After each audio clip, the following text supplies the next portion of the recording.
I'm Joe Field, Senior Consultant here at IO Associates, and I run the Defence series.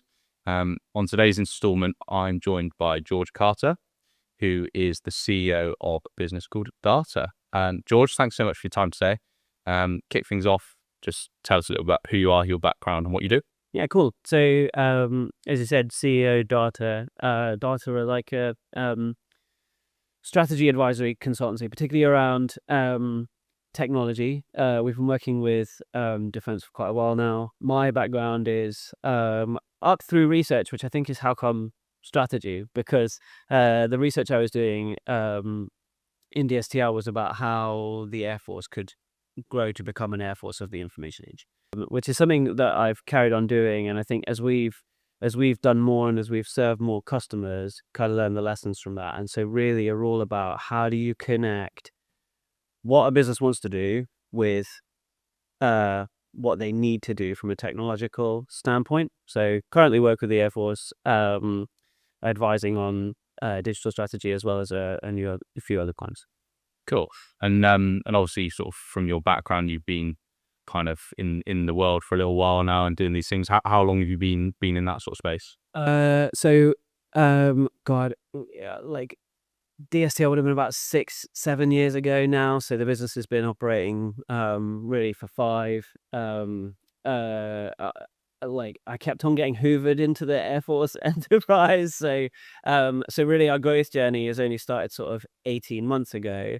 And we've grown from then to a team of about 6 now, growing more later on in the year. So it's been a bit of a whirlwind. But for me, actually, I started my career 10 years ago. I did about 6 weeks at Abbey Wood and then went to RAF Bryce Norton and spent 2 years there running analytics. So I've been around for a long time. Yeah, so No, that's cool. And obviously at the moment, particularly with everything going on globally, technology in defense is kind of now more than ever at the height of its importance. Be interested to get your views on, I guess, kind of what's hot at the moment and also, some of the specific challenges. Yeah, it's great. Like, and I wrote a little post when the SDR came out saying, actually, this time it's great to see technology featuring more and understanding the importance of technology. I think Ukraine has been an interesting lesson for everybody, although I will echo other people in my space when we talk about just because it's happened in Ukraine doesn't mean that necessarily that's the strategy that we should follow. Ukraine are really doing what they're doing because they have to survive. We are actually in a fortunate position in the UK where we can be a bit more intentional and a bit more planned, but that doesn't mean we've got oodles of time to scratch our chin. We do need to be making progress. So it's an interesting time. I think obviously that was reflected in the SDR. So first SDR talking loads about tech and integration, and something called the targeting web called out specifically as a kind of major technological challenge. And we're seeing investments in technology that were previously part of the noise of running defense now being like a very important step forward. So I think it's a really good time. I think one of the things I talk about, and clearly I advise the Air Force, so this will be a very Air Force focused point, but the Air Force talks about control of the air. It talks about how the Air Force gains superiority over an airspace, gains control of an airspace, and that being the major role of one of the major roles of air power, and the way that we secure the operability of the land and maritime domains. If you imagine a world where that's really contested, then the current soon to be chief of the defense staff, Rich Knighton, has talked about this idea of windows of opportunity and how you capitalize on. We're not going to have complete freedom of movement, in a near peer conflict. So we are going to have this world where, oh my God, now's the time. And this is, we can secure a specific freedom to operate in a specific region at a specific time, and that's this windows of opportunity idea. And I think like what people are starting to realize is that's not. It's of course you need the aircraft, of course you need the weapons, of course you need the intelligence. Like those things are still really important. Of course they are. But actually, how do you find, here's an opportunity that we can capitalize on. Here we can do something, and it gives us the freedom to go and operate. Well, that information's got to get back to people. They've got to turn that into a plan. And we have things like AI and analytics that you can use to make that plan now in a way that wasn't really available in previous SDRs. And then that plan has to go tell people to operate. So you have to get that plan in front of people. Bearing in mind that these are regionally dispersed, like everyone is everywhere. And then they have to execute that plan, and they have to know whether they're or not they're successful. And obviously that we need the fighting capability, but so much of those challenges are about, okay, well, how are we integrate with each other? How is information moving around the battle space? How are assets queuing and planning and preparing for that eventuality? So I think people are starting to realize that to get from where we are now to a important future state is not entirely a technological problem, but certainly a good amount of that is about the comms and the networks and the intelligence and the application of AI and analytics and everything else. So I think it is a really important time. I think some of the challenges, the second part of your question, to achieving that are a traditional mindset of like, we'll buy a plane and the problem will go away. I think people, and our structures are organized around that. The defense reform is starting to break down that barrier.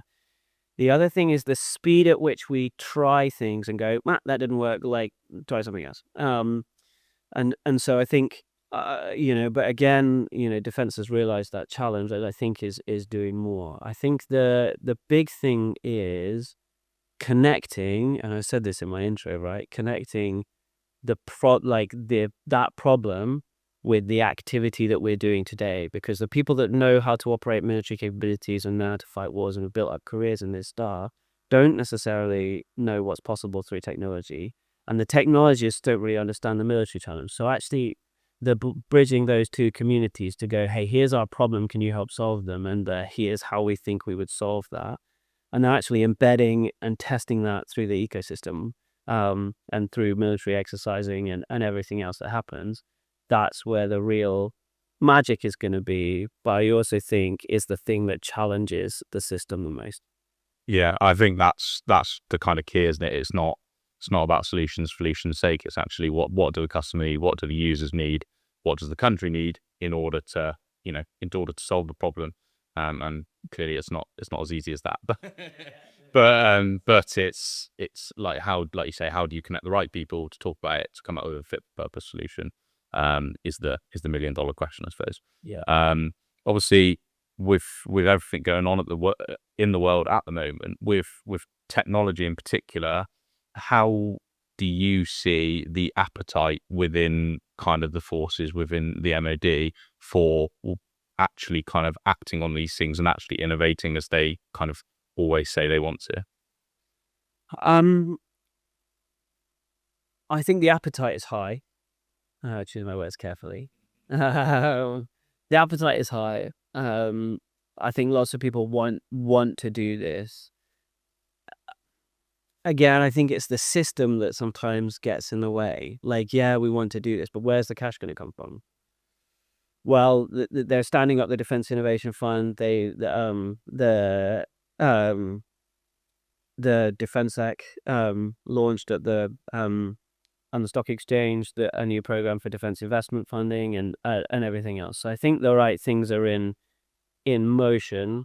I think what has to happen is the people who want to see the change need to be connected to the ability to use resource.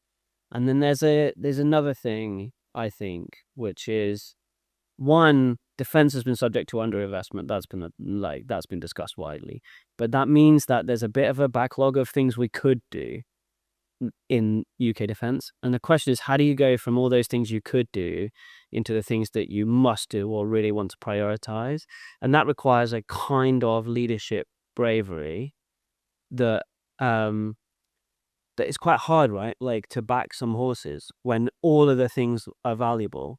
And so I think that's one of the ways in which you kind of leverage that appetite, is that people that want to make the change go, and I'm going to invest in these 3 things. These are the 3 super important things that we're going to push forward.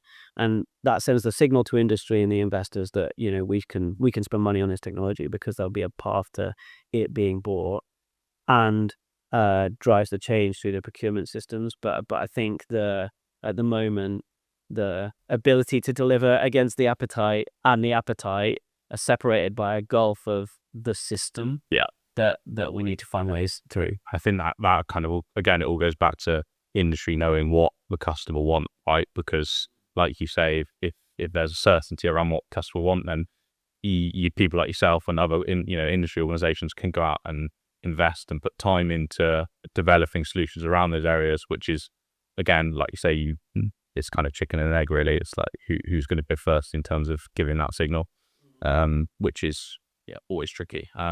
Obviously, technology is kind of not a new thing as such, but the conversations even with defense have been going on for years about this kind of new wave of defense and obviously the kind of technology revolution. What's different now in terms of the sort of noises that are being made, and in your opinion, how do we go about achieving what we need to achieve to be at the forefront of the global the global scale in technology, particularly within defense? Yeah, cool. So I think the change in the conversation is the recognition at the political level that it's not just about the kit that you buy, but about the integration of that kit and the application of technologies between the stovepipes of the capabilities we provide. I think the language of multi-domain integration has been there. I think the depth of what does that actually mean, like, and how do we actually achieve that? And I think this SDR has provided some real clarity on that. Again, they're kind of strong NATO first. Okay, well, when we talk about multi-domain integration, then we're talking about integration into a NATO enterprise. Again, not a new concept, but I think the point was made very succinctly and very specifically. I think the second thing is then there are cool things emerging, and I think the AI argument's really interesting. And I know like fellow technologists will be concerned about the hype around AI, but actually it's proving that there are radical shifts possible in short spaces of time, and that those changes, like first mover advantage, is a real thing. And people should still exercise caution around AI. I'm not proposing for a second that we have a chat GPT based should we go to war machine, but I think it's proved that technological change can come really quickly. And I think the MOD is looking at itself and going, okay, not just for AI, but for other changes that come like that, we can't let the opportunity to harness this for the betterment of the MOD pass us by.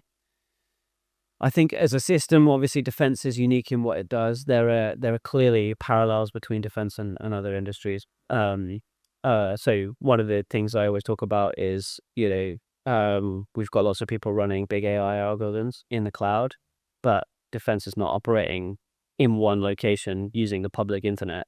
So how do we get that technology out to the edge? But we have things like oil and gas that already do that because they've got offshore rigs and pipelines, and Arif, the CIO in the Air Force, is a conversation he and I have had a few times around his background in oil and gas and the parallels there. So that there are definitely places where we can nick stuff, but defense owes the challenge of stitching that together. And so you asked what needs to change to make it possible. I think one, the strong intention from defense. We're going to invest in this stuff, and I talked about that. These are our priorities. This is what we want to achieve. The second is, I think, some of the models in which we work with industry. So I think it's too easy for peers to accuse, the big primes especially, of hoarding. They've got all our data and they don't let us access it. But actually, that's not quite fair and not quite true. I'm sure there are times when commercial conversations happen, but I think for the most part, like, that's what defense has asked for.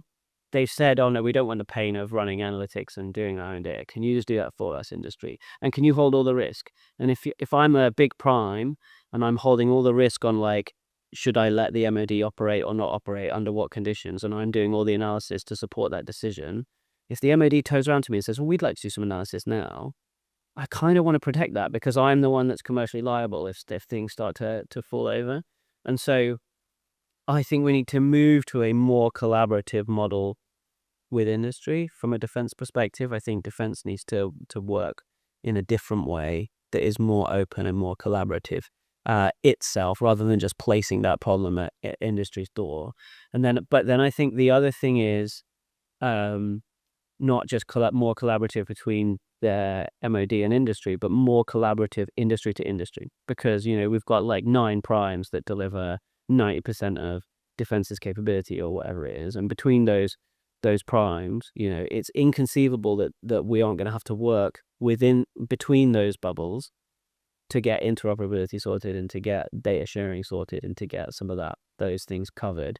And defense is going to have to pay for that. Like, there is no way around that either, because it's going to cost those companies. And so I think we really need to look at the model, look at how we collaborate, look at how we bring in different disciplines and different expertise to make sure that we are solving the integrated challenge, not solving the capability by capability, the Type 45 challenge and the Typhoon challenge, and like. Yeah. It's a different game now, isn't it? Like you say, it's kind of, aside from these sort of conversations 20 years ago wouldn't have been happening, and now everything's, even in the last few years, everything's just kind of completely moved and the landscape's changed.